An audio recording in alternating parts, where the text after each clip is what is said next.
Shazam! Anything happen? No? That's too bad. Hey guys, my name's Kyle. Welcome to Rad Tech Reviews. And yes, we are going to be talking about Shazam today. So that's my next one up in the DCEU. And so go ahead and like and subscribe. You can comment down below. Follow my Twitter or my letterbox. Those are in the description down below. And let's just get into it. So I don't know how this one is generally received overall as far as the DC movies go. And I really like it. And I don't think it gets enough credit for kind of what it does and kind of the characters and stuff. Some of it's kind of silly, of course. Like for example, the suit that we have Zachary Levi in, the Shazam suit. I don't know if that's his actual muscles, but he looks like he's wearing one of those Halloween costumes that has the fake puffy muscles on it. It just makes it hard for me to take it seriously. And with the cape and everything, I know it's comic accurate, but it is one of the more ridiculous looking superheroes we have on the big screen. The other thing is Jamon Housu, or however you say his name, the guy who plays the wizard. His beard looks so fake and everything. Just the way he looks so ridiculous.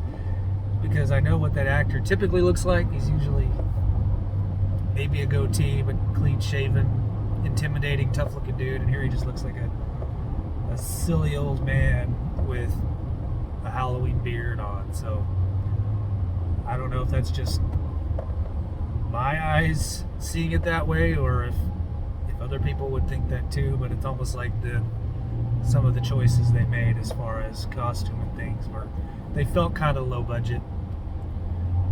Meanwhile, the rest of the movie with the effects and everything, and like the 7 deadly sins and how that looked and all that kind of stuff, that all looks great. And I really like, like with Spider-Man or like Static Shock, you get what would a teenager be like if they got superpowers. And here we get even younger than that, kind of like what would a middle school person be like if they got powers. Like Billy Batson, yeah, he looks like an adult when he is Shazam, but he is still a kid basically on the inside. And so the entire montage of him and his foster brother trying to find out what he's capable of and all that stuff's great, because I feel that feels very real. Like kids who are obsessed with superheroes, especially the kid from It, Jack Dylan Glazer, Eddie Casper, that's what I know him as from Stephen King's It. Their whole dynamic is fantastic. And I feel like that's how kids would be, like if they got superpowers, they would be a little irresponsible with it, they would, kind of like in Chronicle, that's a little more serious, but, kids wouldn't be prepared, for that kind of power, and they kind of mess around with it a lot. And so all the stuff with him trying to find out what he can do, not do, I think that's all pretty funny. And then you get even more of that at the end when the rest of his siblings all end up getting Shazam abilities as well. So our whole backstory here of Billy Batson is, he was separated from his mom at the carnival or fair or whatever when he's a kid, and then he just lost from her forever, And this is a pretty dark and sad storyline that really kind of tugged at me a little bit. It's not something I can relate to. I am very close with my mom, so I can definitely feel what Billy is feeling and how much that would suck, and that unknown of like what happened that day, and then to find out that she found him but let him go on purpose. That's pretty fucked up. So that's pretty dark stuff. I know the DC stuff is darker in tone in general, but plot wise, that's pretty dark, especially for a more family friendly film in the DCEU. Then you have Dr. Sivana, in his quest, he was one of the kids tested for the Shazam powers, and he failed the test. Get marked strong as him, and he's always great in everything he's in. He's such a great bad guy in general. It's funny when he ends up being a good guy and stuff, kind of like in Kingsman or something like that.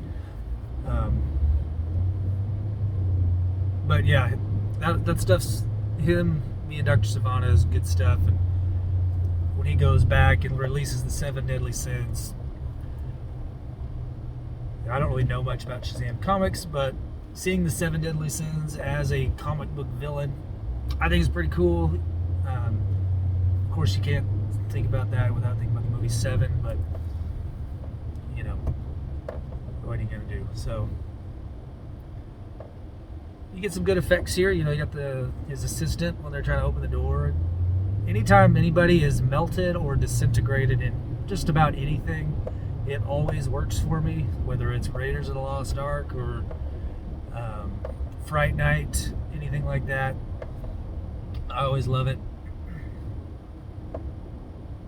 And so that's kind of our B subplot is Dr. Savannah. He gets told by the 7 deadly sins, you need to find the champion, which is Billy Batson, and stop him. Otherwise, they're not going to be able to take over the world or whatever their plan is. It's not going to happen. So he's hunting for him. Meanwhile, Billy's just jacking around because he doesn't know any better. Naturally, there's a falling out with him and his family, until we get to the climactic end where everything kind of comes together. I really, really like the younger foster sister, the little black girl with the glasses. She's adorable. Some of the stuff she says I think is pretty funny. And then, yeah, everybody kind of comes together. They all get their powers, which feels like a pretty big step forward story-wise that I wouldn't have expected to be in a first installment for a Shazam movie. But everything comes to a head like that at the end. Everybody's jacked up, and they take him down, and you get a good fight sequence at the very end at the fair and everything. And all in all, I think this is a really solid entry. And I really like the sequel too. I know a lot of people, there's a lot of hate on that when it came out, which the hate I agree with. It just doesn't bother me as much as it did most people, but we'll get there when we get there. But otherwise, yeah, I think this was, as far as origin stories go in the DC movies, I think this is one of the better ones.